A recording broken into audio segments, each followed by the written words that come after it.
Online class के क्रम में हम पढ़ रहे हैं कक्षा 12 जीव विज्ञान में पाठ 2 पुष्पी पादपों में लैंगिक प्रजनन sexual reproduction in flowering plants. इसमें अब हम पढ़ेंगे परागण के बारे में, परागण या पोलिनेशन। हम जानते हैं कि पुष्पी पादपों में नर युग्मक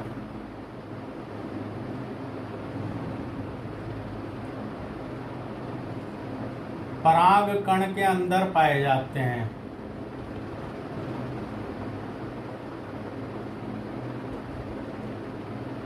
नर युग्मक कहाँ स्थित होते हैं? पराग कण के अंदर, पोलन ग्रेन या माइक्रोस्पोर लघु बीजाणु के अंदर। इसी प्रकार से जो मादा युग्मक होते हैं, फीमेल गैमीट, वो पाए जाते हैं बीजांड में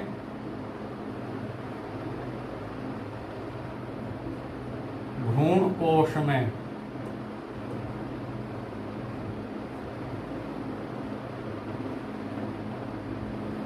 ये दोनों ही युग्मक, नर युग्मक और मादा युग्मक, दोनों ही युग्मक अचल होते हैं, अर्थात ये मोटाइल नहीं है, इनमें चलने की शक्ति नहीं है। अब निषेचन के लिए इन्हें दोनों को एक साथ लाना होगा। हम जानते हैं कि जो नर युग्मक मेल गैमीट हैं पुष्पीय पादपों में किसके अंदर है? परागकण या पोलन ग्रेन या माइक्रोस्पोर के अंदर। इसी तरह से जो मादा युग्मक है, फीमेल गैमीट है, अंड कोशिका एग सेल, वो किसके अंदर है? बीजांड या ओव्यूल में भ्रूण कोश या एम्ब्रियो सैक के अंदर होता है। ये दोनों प्रकार के युग्मक ही अचल होते हैं। निषेचन के लिए इन्हें एक साथ लाना होता है। उसके लिए परागण की प्रक्रिया जरूरी है। परागण क्या होता है?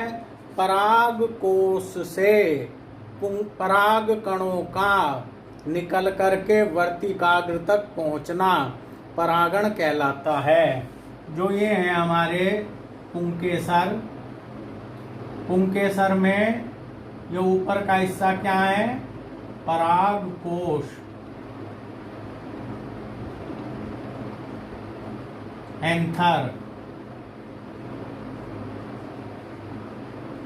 पराग कोश में बनते हैं पराग कण। ये क्या है इसके अंदर? पराग कण। इन पराग कणों का पराग कोश से निकल करके अंडक के वर्तिकाग्र तक पहुंचना। ये है अंडक।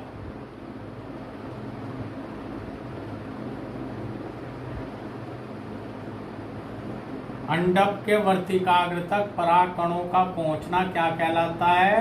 परागण कहलाता है।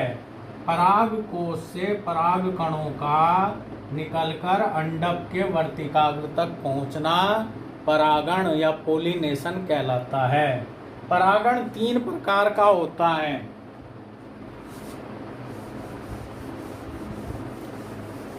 पहले प्रकार के परागण को कहते हैं स्वपरागण,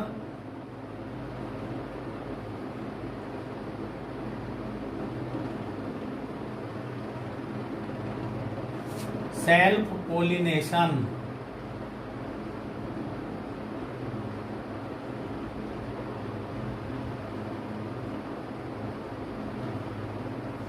या स्वयुग्मन।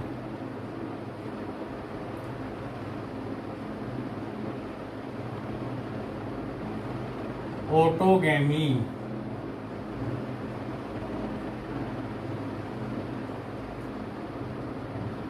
पहले प्रकार का जो परागण है उसका नाम है स्वपरागण, सेल्फ पोलिनेशन या स्वयुग्मन, ऑटोगैमी। इसमें क्या होता है? इसमें परागण की प्रक्रिया एक फूल के अंदर ही होती है। ये फूल है,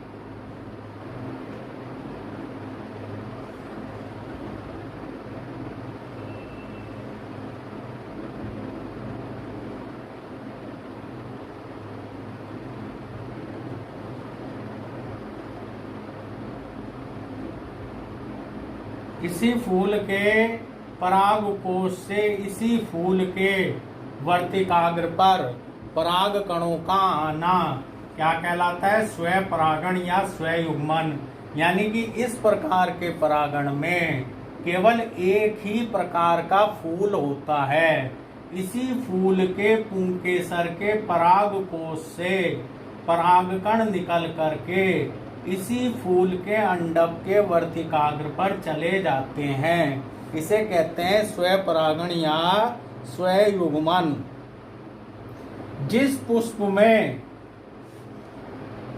परागकोश यानी कि पुंकेसर और वर्तिकाग्र अनावृत होते हैं, खुले हुए होते हैं, जो फूल खुले हुए होते हैं, उन फूल में स्वपरागण या स्वयुग्मन के लिए ये जो पुंकेसर है और अंडक है एक दूसरे के पास होने चाहिए।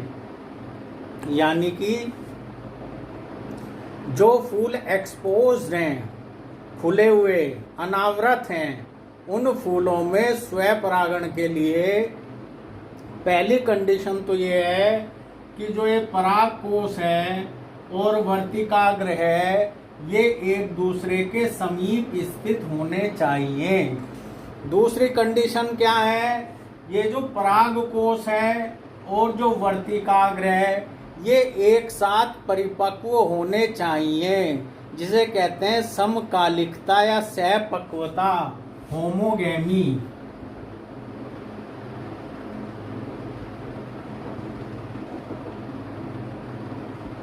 होमोगेमी।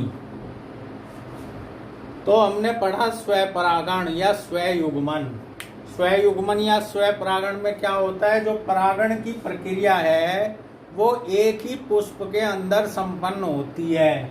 एक ही पुष्प के परागकोश से उसी पुष्प के वर्तिकाग्र तक पराग कणों का पहुंचना स्वपरागण या स्वयुग्मन कहलाता है।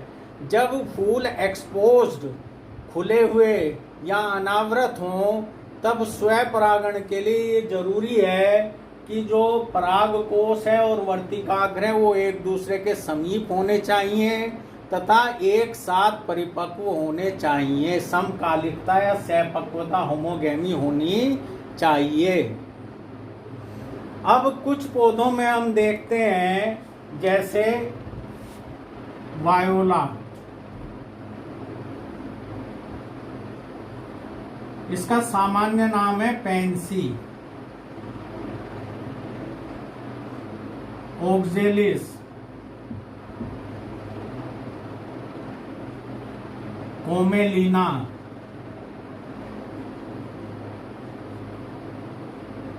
या इसे कनकोआ भी कहते हैं। इनमें दो प्रकार के पुष्प पाए जाते हैं। वायोला, जिसका सामान्य नाम है पेंसी, ओक्जेलिस, कोमेलिना या कनकोआ, इनमें दो प्रकार के पुष्प पाए जाते हैं। एक होते हैं उन्मील परागणी, उन्मील परागणी, कैस्मोगेमस।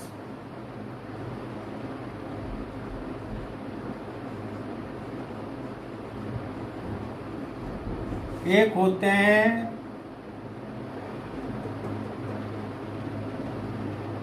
अनुन्मील्य परागणी,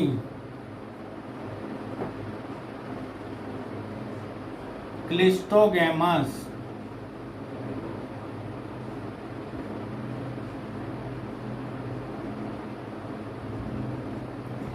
तो जो वायोला है, जिसका सामान्य नाम पेंसी है, ओक्जेलिस, इसके अलावा कोमेलिना, कनकोआ में दो प्रकार के पुष्प पाए जाते हैं। एक कहलाते हैं उन्मील परागणी, कैस्मोगेमस। एक कहलाते हैं अनुन्मील्य परागणी, क्लिस्टोगेमस। जो उन्मील परागणी पुष्प है ये सामान्य पुष्पों की भांति खुले तथा अनावृत होते हैं, जबकि अनुन्मील्य परागणी पुष्प हमेशा बंद होते हैं। इनमें परागकोश और वर्तिकाग्र एक दूसरे के पास स्थित होते हैं तथा हमेशा स्वयुग्मन होता है और इनमें बीज बनना सुनिश्चित होता है। तो ये दो प्रकार के पुष्प हुए। उन्मील परागणी सामान्य पुष्पों की तरह खुले हुए और अनावृत, और जो दूसरे हैं अनुन्मील्य परागणी, ये बंद रहते हैं। इनमें हमेशा स्वपरागण होता है क्योंकि परागकोश और वर्तिकाग्र एक दूसरे के समीप होते हैं। बाहर से परागकण आने की कोई संभावना नहीं होती है, अंदर ही स्वपरागण हो जाता है और इनमें हमेशा निश्चित रूप से बीज का निर्माण होता है। तो ये हमने पहले प्रकार का परागण पढ़ा, स्वपरागण या स्वयुग्मन, जो एक ही पुष्प के अंदर संपन्न होता है। अब दूसरा पढ़ेंगे सजात पुष्पी परागण।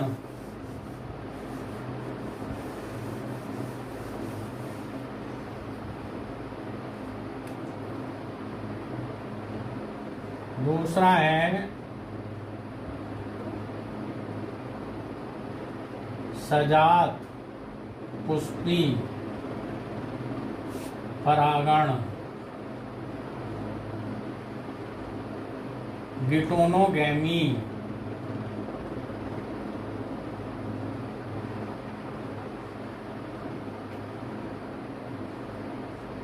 ये ध्यान रखना है कि एक ही प्लांट होगा लेकिन फूल अलग अलग होंगे।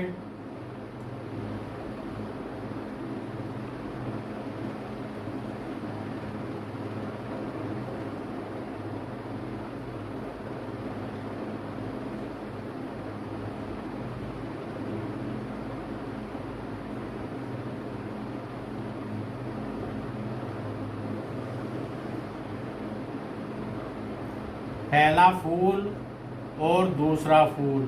प्लांट कितने हैं? एक। अगर एक ही पौधे के दो अलग अलग पुष्पों के बीच में परागण हो तो इसे कहते हैं सजात पुष्पी परागण। ये एक पौधा है, इसमें दो तरह के पुष्प, दो अलग अलग पुष्प हैं। ये पहला पुष्प है, ये दूसरा पुष्प है। इस पुष्प के परागकोश से परागण निकलकर, परागकण निकल करके दूसरे पुष्प के वर्तिकाग्र पर जाते हैं। यानी कि दो अलग अलग फूलों के बीच में परागण की प्रक्रिया होती है। एक ही पौधे के दो अलग अलग फूलों के बीच में परागण की क्रिया संपन्न होती है तो इसे कहते हैं सजात पुष्पी परागण। क्योंकि परागकण एक ही पुष्प के हैं, वर्तिकाग्र भी उसी पुष्प का है, परागकोश भी उसी पुष्प का है, तो आनुवंशिक रूप से एक ही तरह के परागकण उसी पौधे के परागकण है, तो इस हिसाब से ये स्वपरागण की तरह से है। लेकिन क्रियात्मक रूप से अगर फंक्शनली बात करें तो ये पर परागण की तरह से है, क्योंकि इसमें पराग कणों के लिए किसी एजेंट की जरूरत पड़ती है, किसी कारक या अभिकर्मक की जरूरत पड़ती है। पराग कणों को एक पुष्प से दूसरे पुष्प तक ले जाने के लिए किसकी जरूरत पड़ेगी? एजेंट या कारक की जरूरत पड़ेगी। अतः ये क्रियात्मक रूप से पर परागण के समान है। तो सजात पुष्पी परागण में ध्यान रखना है, पौधा एक ही होगा, उसके भिन्न भिन्न पुष्पों के बीच में, अलग अलग पुष्पों के बीच में परागण की क्रिया संपन्न होगी।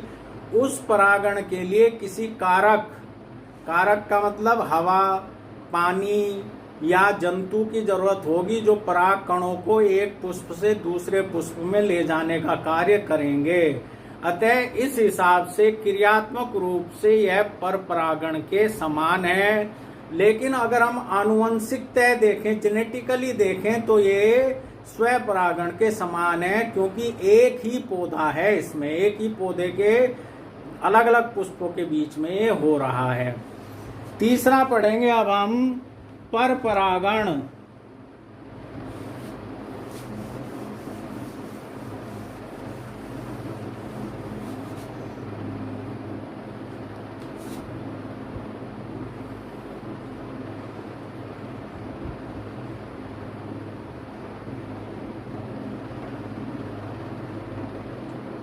क्रॉस पोलिनेशन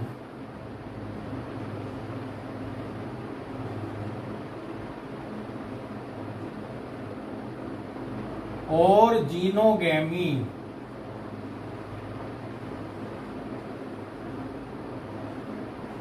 क्रॉस पोलिनेशन और जीनोगैमी ये एक ही जाति के दो अलग अलग पौधों के बीच में प्रक्रिया संपन्न होती है। मान लो एक पौधा ये है, दूसरा पौधा ये है। इस पौधे पर ये पुष्प हैं,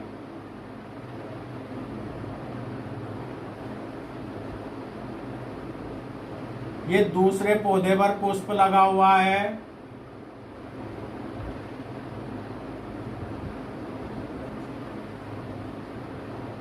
तो एक पौधे के एक पुष्प से परागकण दूसरे पौधे के पुष्प के वर्तिकाग्र तक जाते हैं। ये दो अलग अलग पौधों के बीच में होता है पर परागण। एक ही जाति के दो अलग अलग पौधों के बीच में, दो अलग अलग पुष्पों के बीच में परागण की प्रक्रिया संपन्न होती है। यहाँ पर बिल्कुल क्लियर ये अंतर ध्यान रखना है कि जो स्वपरागण है उसमें पौधा एक, उस पौधे के एक ही पुष्प के अंदर परागण होता है। जो सजात पुष्पी परागण है, पौधा एक है लेकिन पुष्प अलग अलग होते हैं, दो अलग अलग पुष्पों के बीच में एक ही पौधे के। लेकिन जो ये पर परागण है इसमें दो अलग अलग पौधे होते हैं एक ही जाति के, उनके पुष्पों के बीच में परागण की प्रक्रिया संपन्न होती है। इस प्रकार के परागण के लिए पराग कण को एक पौधे से दूसरे पौधे तक ले जाने के लिए किसी न किसी एजेंट या कारक या अभिकर्मक की जरूरत पड़ती है। एजेंट, कारक या अभिकर्मक की जरूरत पड़ती है।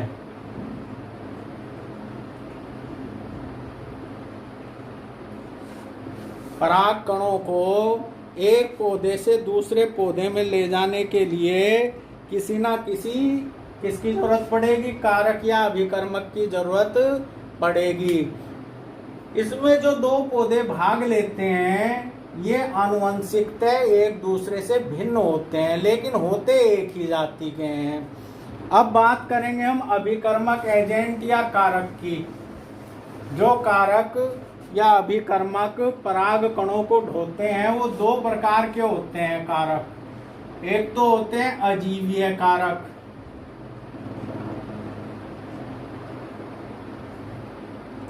अजीवीय को अंग्रेजी में कहते हैं एबायोटिक।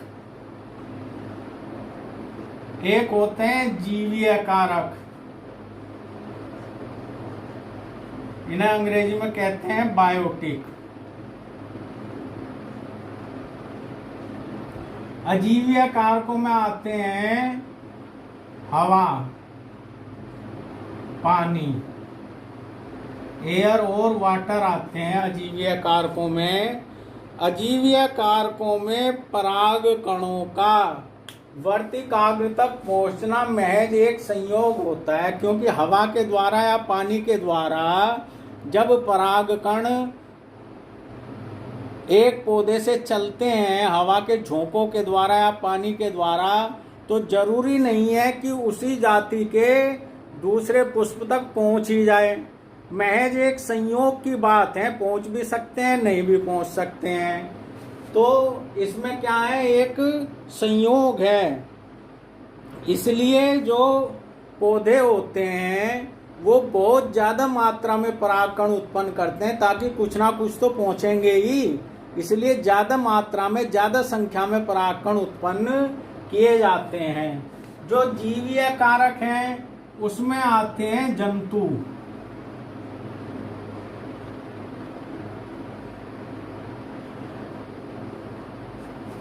जंतुओं के द्वारा परागण की प्रक्रिया संपन्न होती है।